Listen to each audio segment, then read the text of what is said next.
The moment my 12-year-old son escaped through the window that day, I knew things were going to get bad. Chaos erupted as soon as the neighborhood saw his condition. What they didn't know was that I did what I had to do to guide him. People started questioning my actions, and at that point, I knew that the world had turned against me. My name is Ruby Franke, and this is my story.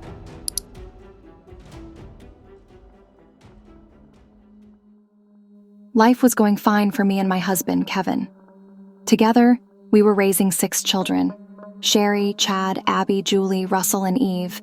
And trust me, it was no easy task.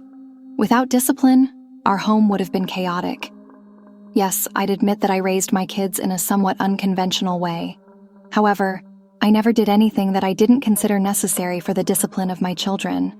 I was confident in myself. In fact, I felt the world should see just how much effort I had put into raising them. It was early 2015 when Franke created a brand new YouTube channel with the name 8 Passengers. As she continued to post more videos consistently, she realized something. The videos where she enforced her parenting principles garnered the most attention. Some people were fascinated by her methods, but many disagreed with her strictness. However, things like these don't bother content creators. It doesn't matter what people thought of her videos. She only wanted to get more views, and so she continued to show things that would bring in the most views. When I started sharing our lives on YouTube, I believed I was doing something meaningful for the world. Unlike other typical family vloggers, I was offering a unique perspective on what I believed to be true parenting: discipline, order, and strong moral values. My channel was more than just a glimpse into our family's life. It was an example I felt others could learn from. From the very beginning, the world was drawn to us. We were a large, well-structured family, where the parents were in control, unlike the more lenient approaches I often observed. You can't deny my consistency. I was posting 5 days a week, every morning at 6 a.m. 5 years later, by the time it was June 2020, we had gathered over 2.5 million subscribers with 1 billion views. What could be better proof of the fact that our family was doing things right? But here's the thing about standing out. It's often misunderstood by the masses. Some people, who haven't experienced the responsibilities that come with raising a family, tend to be uncomfortable when they see real discipline. In a video published in 2020, Ruby's son Chad mentioned that he'd been sleeping on a beanbag for 7 months and wasn't allowed to sleep on his bed. This was a deeply inappropriate punishment that Ruby had enforced on her child, and the viewers picked on it immediately. People started to notice just how terrible Ruby's methods were. They accused her of abusing her children, but this wasn't something she took very seriously. The world didn't understand what it takes to guide a child toward becoming a strong, capable adult. Plus, I knew that the more lenient parents could never comprehend what I was trying to achieve with my kids. I wanted them to become better, so that they could one day take responsibility for their own families.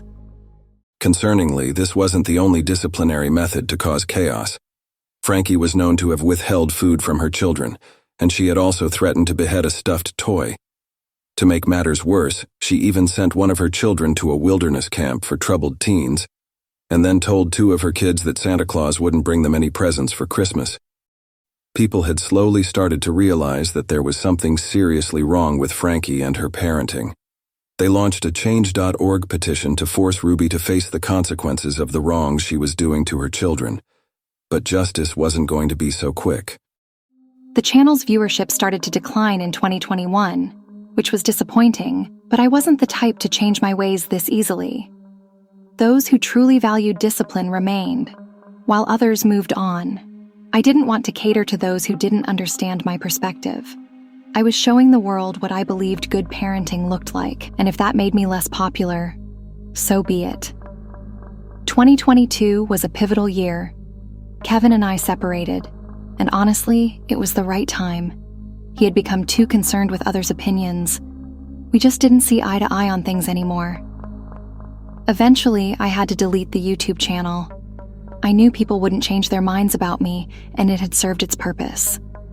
I was ready for a new chapter. That's when I found Jody Hildebrandt, a woman who truly understood me. She was a Mormon life coach, And together in 2022, we launched Connections, a venture far more meaningful than the YouTube channel could ever be. We were offering guidance and wisdom, sharing our vision for the future of parenting. Our Instagram page, Moms of Truth, became our platform to share the truths that some parents found difficult to accept. We offered parenting classes that aimed to cut through the noise, that challenged the norms society had about raising children. But in hindsight, there's one thing I didn't realize. Jody made me cross quite a few lines. My methods of disciplining my kids were causing even more concern since I had met Jody. And later on, I realized I had given her too much control. Neighbors, and even my own daughter Sherry, began to contact the authorities. Sherry, like her father, had become too influenced by others and unable to see the values I held dear. Then, August 30th, 2023 arrived, and with it, my downfall. My own son, whom I had cared for so deeply, ran from Jody's house and into the care of those who misunderstood our situation. All I did was trying to help my son, but the world wasn't willing to listen to my perspective. It's safe to say that Ruby was too blinded to even understand just how bad the situation was. Her 12-year-old son, Russell, was found by neighbors in a very concerning condition. This was the clearest evidence anybody had found of Ruby's mistreatment of her children. After Russell got out, emergency services went over to Jody's house and found Frankie's 10-year-old daughter in the same condition. After both of the children were taken to the hospital, Russell was found to be severely malnourished and was also being treated for the deep lacerations he got from being tied up with a rope. He told the police that at home, his caretakers had used cayenne pepper and honey to dress his wounds. At the house, they found all the evidence they needed to confirm where these markings came from. Naturally, the Utah Division of Child and Family Services took 4 of Frankie's kids into their care. When the police arrested me on August 30th in Ivins, Utah, I felt a profound sense of dismay. Dismay for a society so blind, so tragically uninformed, that they couldn't see the good intentions behind my actions. Both Jody and I were held without bail, and Jody eventually gave up her license as a counselor. I will never forget the pain of losing YouTube. I had invested over 5 years to build my presence on the platform, but after my arrest, YouTube banned me from the platform, deleting both of the channels I had worked so hard on. Sherry, my daughter, posted on Instagram about how she was relieved justice was being served. It made me wonder, was I really that bad of a mother? During this difficult time, even my husband left my side. Yes, we had been separated for over a year, but he filed for divorce in December 2023. The charges they placed on me were serious. 6 counts of aggravated child abuse. I knew that my family would be torn apart forever. I had one last chance to do what needed to be done. Ruby ended up pleading guilty to 4 of the charges, which was surprising because she strongly believed that she hadn't done anything wrong. However, some believe this strangely resembled an act of kindness toward her children, as she didn't want them to come under the spotlight unnecessarily. The turmoil they would have faced during the trial would have been too much for them to handle. She testified against Jody, so that both Ruby and Jody were sentenced without a trial. While searching my place, the authorities found my journal, where I had written about my true beliefs.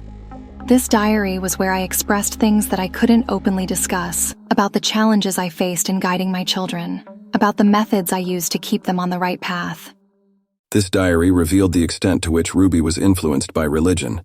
She had written about casting the devil out of her children, making them sleep on the floor, and the physical challenges she put them through. It was the harsh reality of the emotional and physical mistreatment that Ruby was putting her children through during all these years. Her entries since July 9, 2023, gave the authorities even more material to prove Ruby to be an abusive mother. The arrest footage likely showed me silent, resolute. Speaking would have done me no good. They wouldn't understand anyway. In a call with Kevin the day after my arrest, I called it a witch hunt. And that's exactly what it was.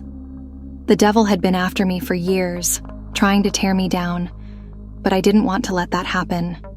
I was just being misrepresented. Many adults have difficulty accepting that children can make mistakes and need discipline to stay on the right path, but I recognized it. As I awaited my sentencing, I didn't feel much of anything. I was simply concerned about the future of my kids.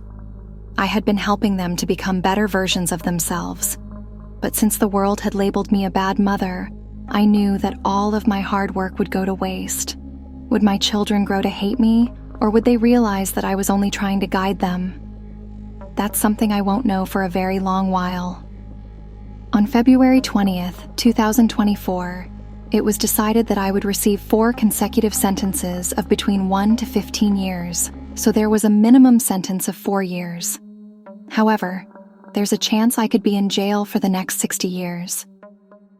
One can imagine that if Frankie's 12-year-old son hadn't managed to escape, the world would have never known about the horrors unfolding behind their closed doors. It's a miracle that the kids managed to escape while they were still alive, but the trauma they experienced will probably never leave them. We can hope that Frankie will stay in prison for as long as possible and will never get another opportunity to hurt any more children.